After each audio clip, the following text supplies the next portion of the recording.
26 नवंबर 2008 मुंबई का ताज होटल गोलियों और धमाकों से गूंज रहा था। मौत हर कोने में नाच रही थी। उसी होटल के बेसमेंट में एक शख्स छिपा था जिसने पूरी रात दुआओं में काटी। अगले दिन जब वह सही सलामत घर पहुंचा तो उसने कहा, मैंने महज 15 फीट की दूरी से मौत को देखा। क्या आप जानते हैं वह शख्स कौन था?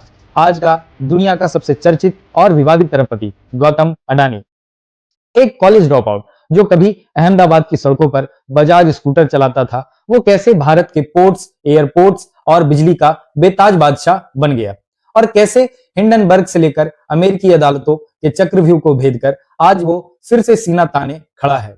आज की इस वीडियो में हम अडानी के साम्राज्य के वो पन्ने खोलेंगे जो अक्सर हेडलाइन में छिप जाते हैं।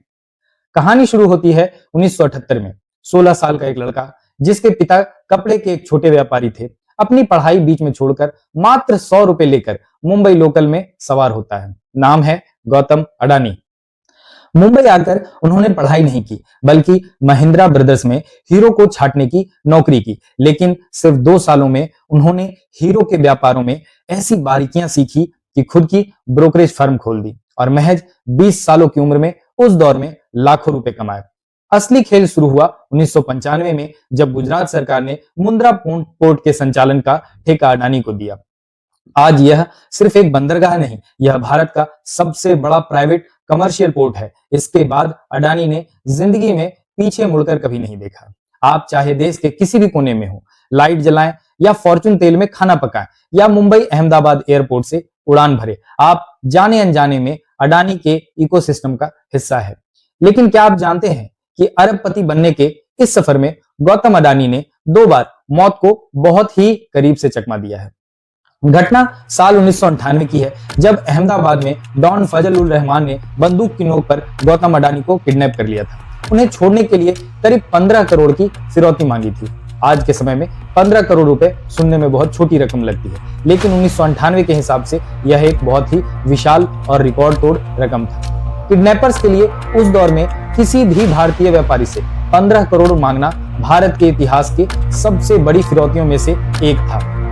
अडानी चुपचाप रहे, शांत रहे और सुरक्षित बाहर आ गए। फिर ताज होटल के हमलों में दुबई के मेहमानों के साथ वह वहां पर मीटिंग कर रहे थे। उन्होंने अपनी आंखों से आतंकियों को गोलियां बरसाते देखी। पूरी रात बेसमेंट में काटने के बाद अहमदाबाद और एयरपोर्ट पर जब वो उतरे तो उन्होंने अपनी जान बचाने का श्रेय ऊपर वाले को दिया। लेकिन जैसे जैसे अडानी का कद बढ़ा, वैसे वैसे विवादों का घेरा भी कड़ा होता चला गया। विपक्ष ने आरोप लगाया कि अडानी की तरक्की के पीछे क्रोनी कैपिटलिज्म यानी सरकार से साठगांठ है। लेकिन असली तूफान आया सरहद पार से। अमेरिका से हिंडनबर्ग रिपोर्ट, एक अमेरिकी शॉर्ट सेलर कंपनी ने आरोप लगाया कि अडानी ने फर्जी सेल कंपनियां बनाकर अपने ही शेयरों के दाम बढ़ाए। देखते ही देखते अडानी समूह के 8 लाख करोड़ रुपए स्वाहा हो गया। अमेरिका की अदालत ने आरोप लगाया कि भारत में सोलर कॉन्ट्रैक्ट्स के लिए अडानी ग्रुप ने अधिकारियों को रिश्वत देने की योजना बनाई थी। यह खबर जैसे ही बाजार में आया, केन्या जैसे देशों ने तुरंत अपने प्रोजेक्ट्स रद्द कर दिए। कोई भी आम कंपनी इन आरोपों के नीचे दफन हो जाती, लेकिन अडानी ग्रुप का कमबैक किसी बॉलीवुड का थ्रिलर से कम नहीं था। आज जब हम यह वीडियो बना रहे हैं, अमेरिकी न्याय विभाग DOJ ने अडानी के खिलाफ आपराधिक मामलों को आगे न बढ़ाने का फैसला किया है। अमेरिकी अदालत से ये आपराधिक आरोप खारिज होने की कगार पे हैं। हालांकि क्लीन चिट मुफ्त में नहीं मिली। सिविल केस को रफा दफा करने के लिए गौतम अडानी ने अमेरिकी मार्केट रेगुलेटर SEC को 50 करोड़ का जुर्माना दिया और ईरान प्रतिबंधों के मामलों में करीब 2300 करोड़ रुपए का भारी सेटलमेंट अमाउंट चुकाया। भारतीय रेगुलेटर सेबी ने भी अपनी अंतिम जांच में अडानी को हिंडनबर्ग के सभी आरोपों से पूरी तरह बरी कर दिया। दोस्तों, अडानी सिर्फ भारत में ही नहीं खेल रहे हैं, वो दुनिया के नक्शे पर भारत का झंडा गाड़ रहे हैं। एक तरफ जहां चीन दुनिया भर के पोर्ट्स को अपने कब्जे में ले रहा है, वहीं गौतम अडानी ने इजराइल का हाइफा पोर्ट और श्रीलंका का कोलंबो पोर्ट खरीदकर चीन की रणनीतिक घेराबंदी को तोड़ा है। ऑस्ट्रेलिया के जंगलों से लेकर तंजानिया के समुद्र तटों तक अडानी का रसूख फैला हुआ है। आइए अडानी समूह के कुछ अंतरराष्ट्रीय प्रोजेक्ट के बारे में जानते हैं। इजराइल का हाइफा पोर्ट, जियोपॉलिटिकल नजरिए से यह अडानी का दुनिया भर में सबसे चर्चित और रणनीतिक प्रोजेक्ट है। साल 2023 में अडानी समूह ने इजराइल के दूसरे सबसे बड़े और महत्वपूर्ण हाइफा पोर्ट का अधिग्रहण किया था।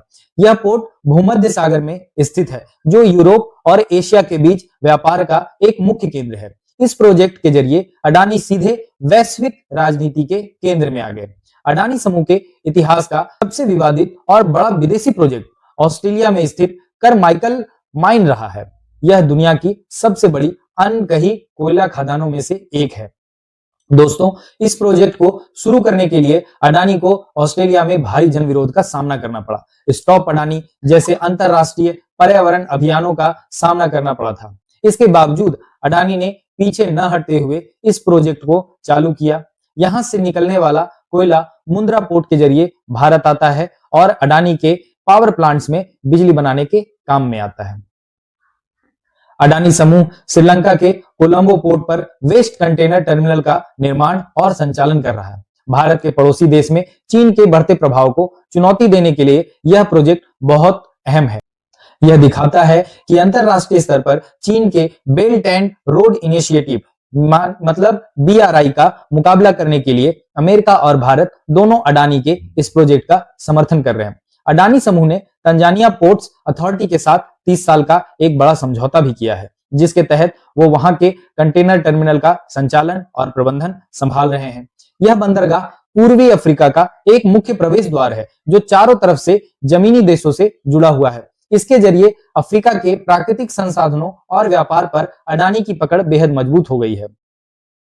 झारखंड के गोड्डा में भी अडानी का पावर प्लांट है, जो 1600 मेगावाट का एक अत्याधुनिक ultra super critical thermal power plant है। इस प्लांट से बनने वाली 100% बिजली सीधे एक विशेष ट्रांसमिशन लाइन के जरिए पड़ोसी देश बांग्लादेश को एक्सपोर्ट की जाती है। यह अंतरराष्ट्रीय स्तर पर दो देशों के बीच ऊर्जा सुरक्षा का एक बड़ा उदाहरण है।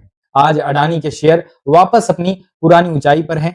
केन्या के प्रोजेक्ट्स भले ही रद्द हो गए हों, लेकिन दुनिया भर में उनके ग्रीन एनर्जी प्रोजेक्ट्स फिर से रफ्तार पकड़ रहे हैं। गौतम अडानी की कहानी हमें सिखाती है कि बिजनेस में सिर्फ आइडिया काम नहीं आता, बल्कि संकट के समय में नसों पर काबू रखना बेहद जरूरी है।